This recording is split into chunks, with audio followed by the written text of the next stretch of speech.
નમસ્કાર દર્શક મિત્રો, સેક્યુલર ગુજરાત ન્યૂઝમાં આપનું સ્વાગત છે। છત્રપતિ શિવાજી મહારાજ રાજ્યાભિષેક દિન નિમિત્તે વડોદરા શહેરના છત્રપતિ શિવાજી મહારાજ સર્કલ જોગણીમાં મંદિર પાસે વિસ્તારના લોકો દ્વારા શિવાજી મહારાજનું પૂજન કરી પુષ્પાંજલિ અર્પણ કરવામાં આવી। મહારાજ કી જય। હર હર મહાદેવ।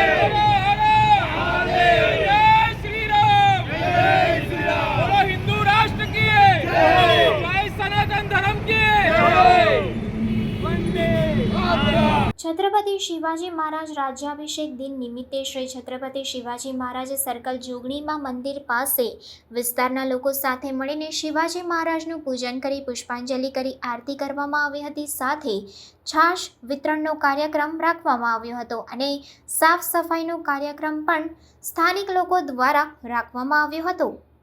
रिपोर्टर नज़ीर शेख साथे cameraman Arif Sayyed, secular Gujarat news, Vadodara.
સમાચારોની અવનવી અપડેટ્સ માટે જોતા રહો સેક્યુલર ગુજરાત ન્યૂઝ। સાથે સેક્યુલર ગુજરાત ન્યૂઝ ચેનલને લાઇક, શેર અને સબસ્ક્રાઇબ કરો અને બેલ આઇકોન દબાવીને સમાચારોની ઝડપી માહિતી મેળવો।